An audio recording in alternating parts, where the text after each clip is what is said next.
Hola, buenas. Bueno, vamos a partir con la primera clase de esta serie. La primera clase tiene que ver con una causa muy frecuente en el servicio de urgencia, una consulta que tiene gravedad asociada, mortalidad asociada, que es el dolor torácico, ¿ya? El enfrentamiento del dolor torácico, manejarlo bien en el servicio de urgencia, nos ayuda a poder mandar para casa a los pacientes que efectivamente no requieren más estudio y detectar a los pacientes que precozmente requieren estudio o aquellos que definitivamente llegan con dolor torácico y ese paciente se va directamente a algún estudio definitivo en el hospital, ¿ya? Y la idea, de cierta forma, es poder conversar eso. Así que vamos a hablar un poco del manejo ordenado, de la estratificación de riesgo, ¿cierto? No todos los pacientes que vienen con dolor de pecho son iguales, tanto en su presentación clínica como en el tipo de pacientes que consulta. Y vamos a hablar de la unidad de dolor torácico, que es lo que vamos a aplicar de ahora en adelante en el SAR para que podamos quedarnos claros y poder despachar a los pacientes que deben ser enviados a sus casas sin mayor estudio. El health score, que es algo que también nos va a ayudar a poder resolver a los pacientes, que es una herramienta segura y que nos permite también protegernos de esta forma médico legalmente respecto al enfrentamiento del paciente. Lo primero es las características clínicas, ¿ya? Hay dolores típicos y dolores atípicos respecto a lo que significa el síndrome coronario agudo, ¿bien? Que es la causa, de esta forma, más frecuente o más la causa que nos queremos descartar el servicio de urgencia, ¿cierto? Eh, y bueno, la presentación típica, lamentablemente, ojalá no fuera así, solo se presenta en un tercio de los pacientes. Ya, solamente un tercio de los pacientes vienen con un dolor típico y que tienen un síndrome coronario agudo. Es decir, el dolor retroesternal opresivo, que se irradia ambos hombros, la extremidad superior derecha o izquierda, ¿cierto?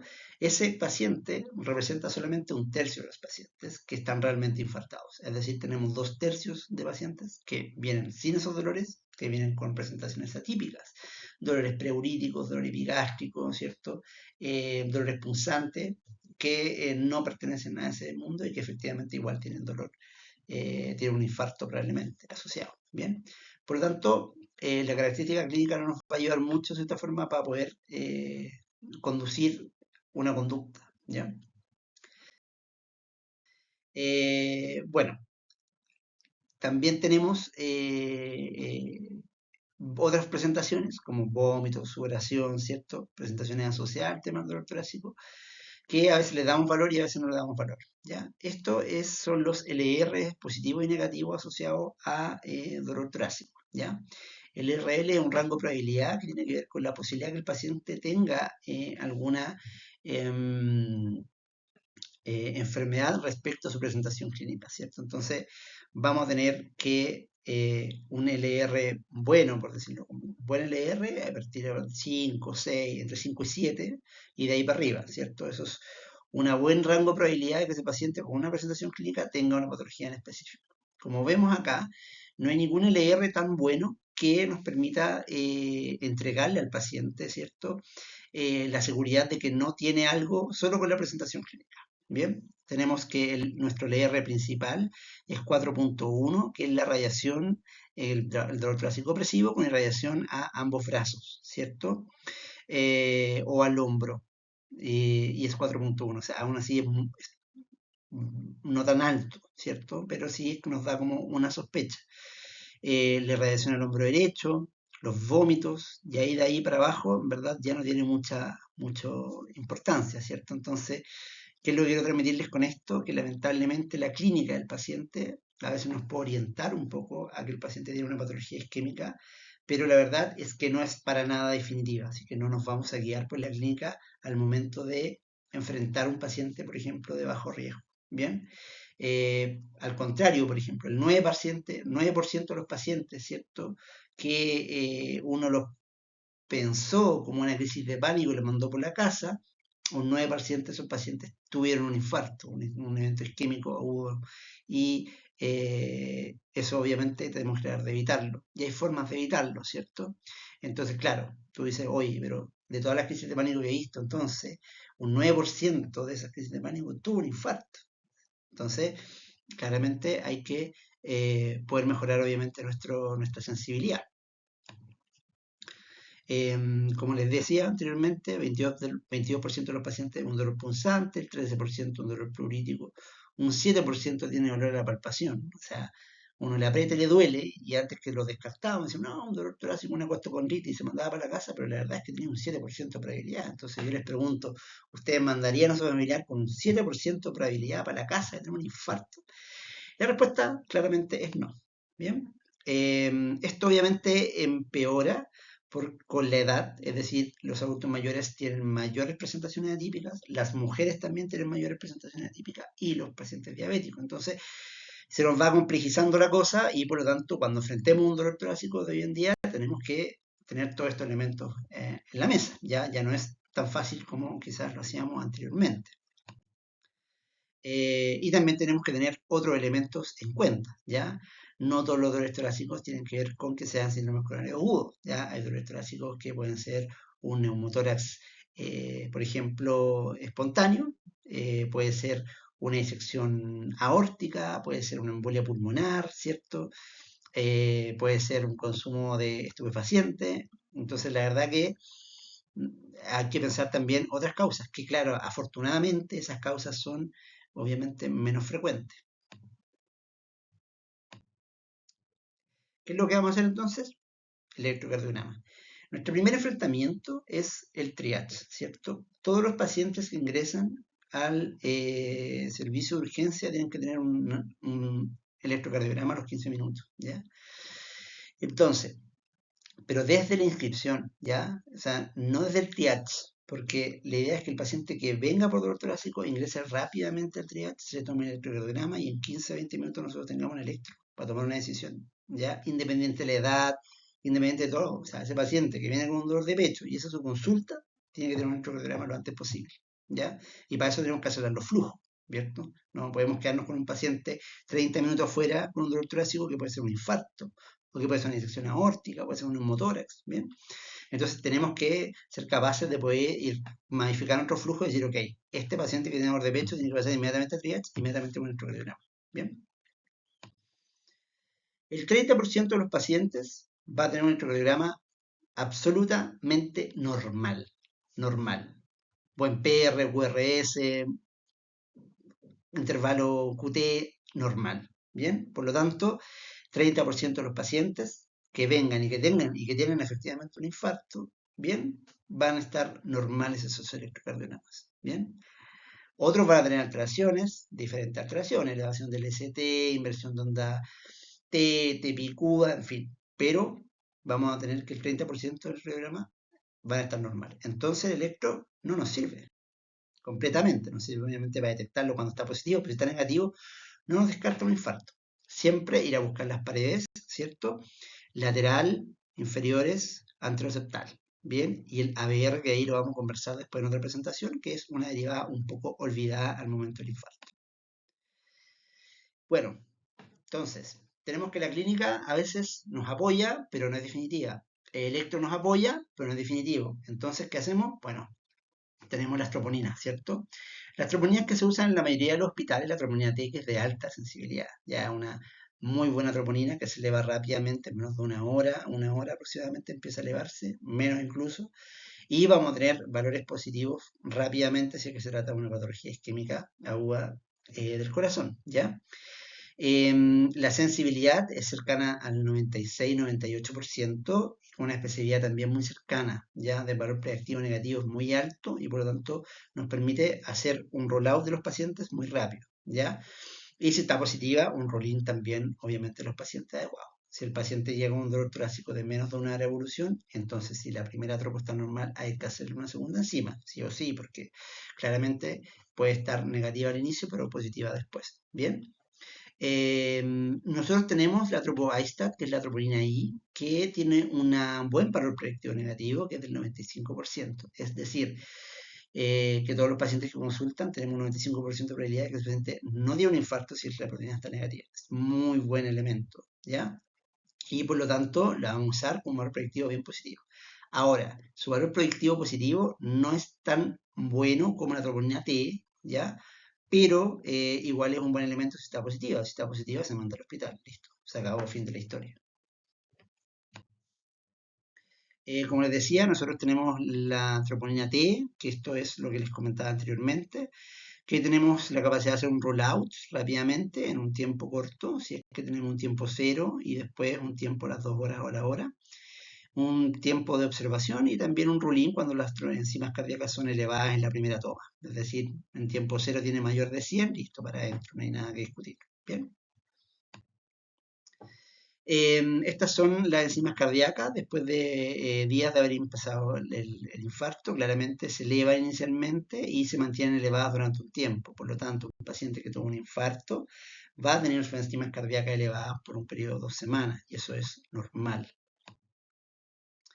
La enzima cardíaca entonces nos da un muy buen valor predictivo negativo, valor predictivo positivo, que también es bastante bueno, pero también nos quedamos cortos porque puede elevarse la enzima cardíaca, pero también puede haber otra causa subyacente. Por ejemplo, en esta imagen tenemos un neumotórax, ¿cierto?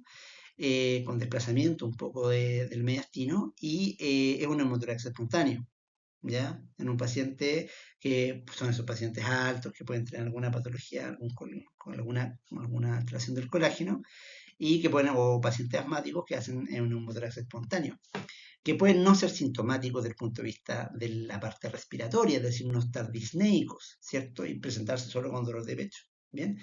Entonces tampoco nos podemos quedar solamente con el electrotroponina, parece que también tenemos que involucrar a la radiografía.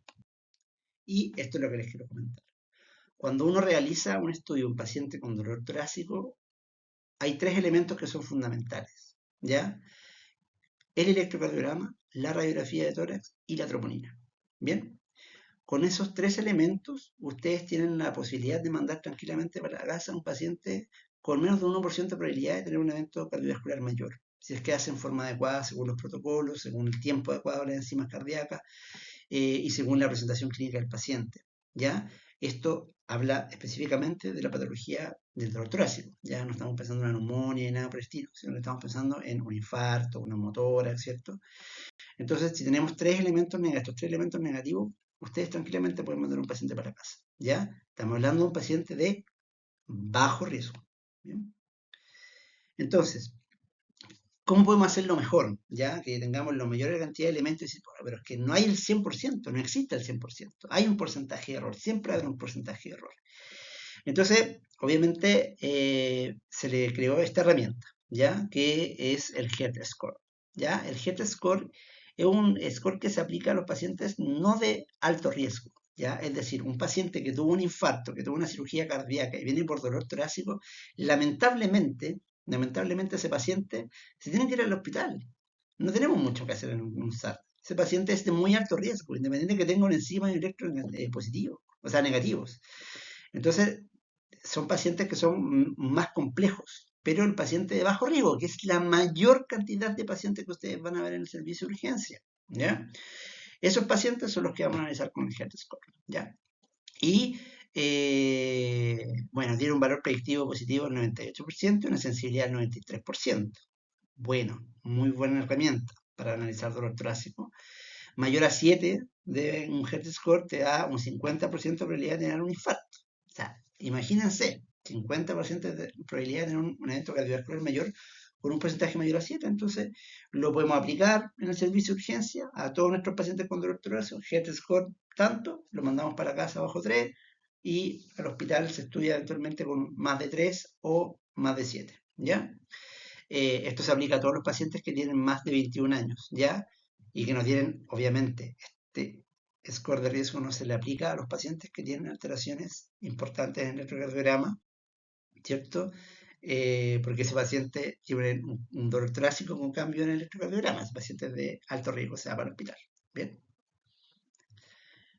Está en Medscape, estos son los elementos que se estudian y ustedes pueden bajar la aplicación. Hoy día las aplicaciones son un elemento que nos ayuda a tomar buenas decisiones, no son un aporte, así que efectivamente lo podemos usar con tranquilidad.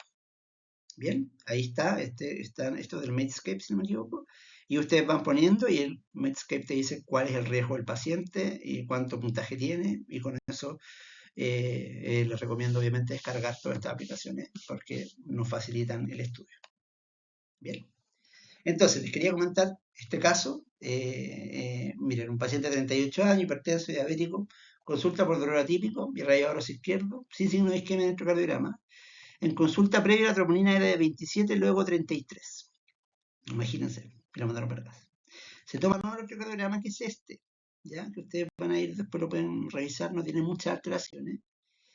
Y vamos a ver después el resultado. Bien, entonces, el infarto tipo 1 es la oclusión de placa, ya lo habíamos conversado, se tapa el corazón, se tapa el vaso grande y genera un cambio electrocardiograma. Listo, sencillo. Otro tipo de infarto, obviamente, son infartos que tienen que ver con la disminución del flujo, estenosis crítica, vasoespasmo, en fin, ¿ya?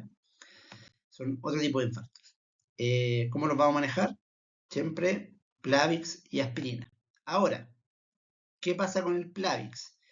Lamentablemente el Plavix, que es el clopidogrel, hemos visto que hay pacientes que a veces vienen con alteraciones electrocardiográficas que son sugerentes de enfermedad de múltiples vasos, ¿ya? Entonces, ¿qué es lo que recomendamos? Solamente dar aspirina, 300 miligramos. ¿Por qué? Porque si ese paciente va a un estudio, estos los pacientes que tienen un infarto con supra del nivel, si ese paciente va a estudio rápido, y, por ejemplo, le encontramos enfermedad de tres vasos, se choquea y hay que abrirlo rápidamente, hay que hacer una cardiocirugía, ese paciente va a estar cargado con Plavix.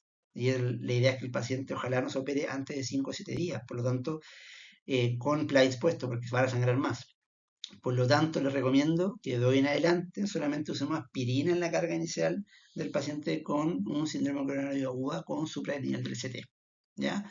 Y el Plavix dejémoselo al hemodinamista en el hospital si él quiere aplicárselo o no después de la hemodinamia. ¿Bien?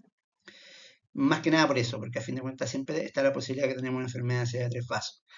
Que los pacientes como más propensos son los pacientes diabéticos mal controlados, los pacientes fumadores, ¿cierto? Que pueden tener una lesión vascular mucho más prolongada en el tiempo. ¿Bien?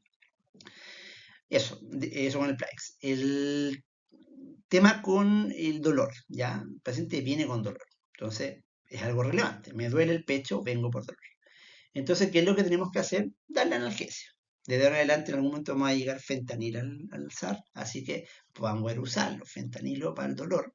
Eh, y con eso anda bien. El fentanil es un medicamento de muy seguro, de muy buen patrón cardiovascular, por lo tanto, no genera hipotensión, genera buena analgesia, no tiene muchas contraindicaciones, no tiene alteración en la contractilidad miocárdica, así que está perfecto.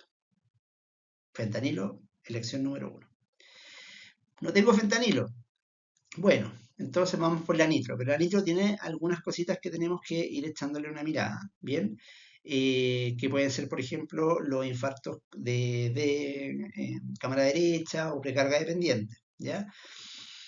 Hay alguna discusión ahí, hay algunos papers que dicen que efectivamente no hay una mayor relevancia respecto a la aplicar nitroglicerina en nuestros pacientes, así que yo creo que igual se podría ocupar, no tenemos el SAR.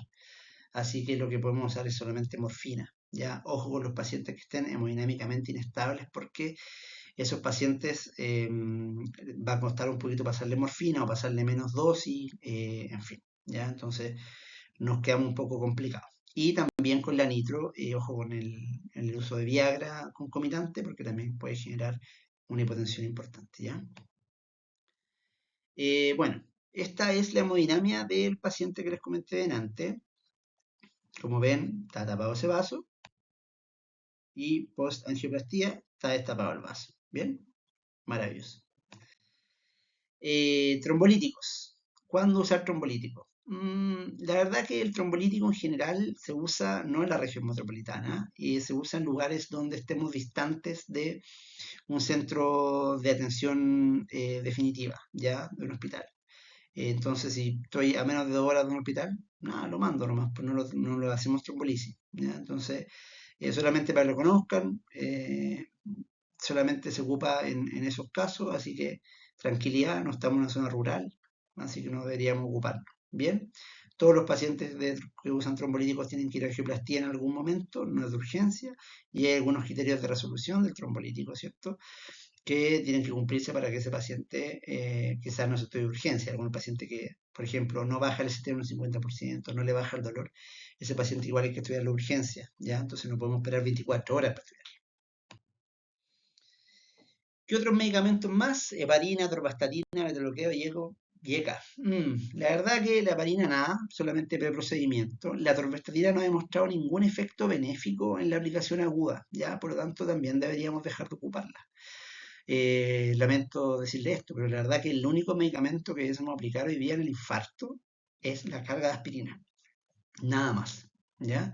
Si tienen aspirina 500, la parte por la mitad le dan 250. Si tienen aspirina de 100 miligramos, le dan 3 comprimidos y estamos listos, ¿ya? Imagínense darle 4 pastillas de atorvastatina, 4 pastillas de clopidogrel, 3 pastillas de aspirina a un paciente que viene sudoroso, nauseoso, con vómito. No es muy buena idea. Entonces, tratemos de solamente dejarle solamente aspirina, ¿ya? Beta-bloqueo y ECA para después del infarto, bien, sin duda, ningún problema. El beta-bloqueo mejora la utilización de oxígeno del miocardio y los YECA mejoran la remodelación miocárdica, así que son medicamentos que sí o sí tienen que tomar los pacientes post angioplastía, apodinamia, pero eso ya no nos va a corresponder a nosotros en el SAR. Bueno, ahí estaba el diagnóstico de la paciente que tenía el electro normal, ¿sí? Enfermedad coronaria severa a la edad media, enfermedad de la coronaria moderada a la coronaria derecha, y le hicieron una PTCA a la DEA. Bien, así que, como ven, un infarto importante con electro normal, pero con tropo positiva. Así que eso, importante, son los tips, vamos a ir manejando algunas cosas, la idea es sacar cosas que no sirven y tratar de aplicar de la forma más efectiva el manejo del dolor clásico en el servicio de urgencia, especialmente en un SAR donde nos llega bastante, eh, y ser capaces de poder mandar para casa lo que hay que mandar para casa y lo que no sea para el hospital nomás, y tendrán que aceptarlo. Eso. Bien, nos vemos en una siguiente cápsula de medicina de urgencia en los